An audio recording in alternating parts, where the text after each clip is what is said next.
জাতীয় নির্বাচন হয়েছে আমাদের সকলের কাছে দিনের মতো পরিষ্কার।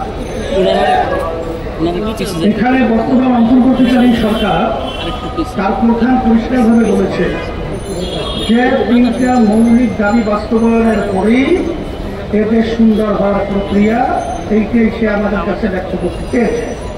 এর ভিতরে একটা হলো সংস্কার এবং ভূমি টাকা পাচারকারীদের দৃশ্যমান বিচার, আর এরপরে হলো জাতীয় নির্বাচন।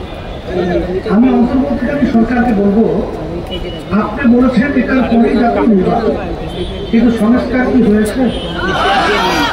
আচ্ছা, দৃশ্যমান বিচার হয়েছে? একটাও আমরা হয় নাই, জনগণ বলছে। এরপরে আমাদের জাতীয় নির্বাচন ঘোষণা করাটা, এটা আমাদের কাছে কিন্তু বিভিন্ন দিক থেকে সন্দেহ তৈরি করছে যে নিশ্চয়ই আপনার উপরে কোনো ধরনের, যেটা আমরা বলবো অশুভ এবং গোপন জিনিস হওয়া হয়েছে। সেই জিনের নাম আমরা বলতে চাই না, কিন্তু আপনি অন্তর্বর্তীকালীন সরকার সম্মানিত প্রধান ডক্টর ইউনূসের আপনি জেনে রাখেন যে বাংলাদেশ যখন নাকি একটা অশান্তির আগুন সর্বত্র ধৌধৌ করে বলছিল, তখন কিন্তু ছাত্র জনতা তখন তারা রাস্তায় নেমে এসেছিল এই অন্যায়, এই বৈষম্য এবং এই খুব খারাপি থেকে দেশকে মুক্তি করার জন্য।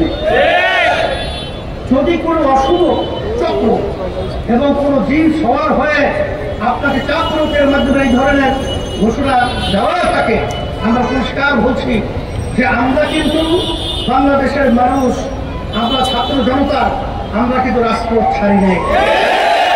আমরা কিন্তু রাজপথে আসছি যতক্ষণ পর্যন্ত আমাদের এই দেশ সুন্দর না হবে, আমাদের কাঙ্ক্ষিত সংস্কার বাস্তবায়ন না হবে, যতক্ষণ পর্যন্ত বিচার খুনিদের দৃশ্যমান না হবে, ততক্ষণ পর্যন্ত পূর্বের নিয়মে এই নির্বাচন বাংলা জমির ভিতরে হতে পারে না। জানেন যে বাংলাদেশের 53 বছর যে পদ্ধতিতে নির্বাচন হয়েছে, এই নির্বাচন পদ্ধতি সংস্কার হল প্রধান সংস্কারের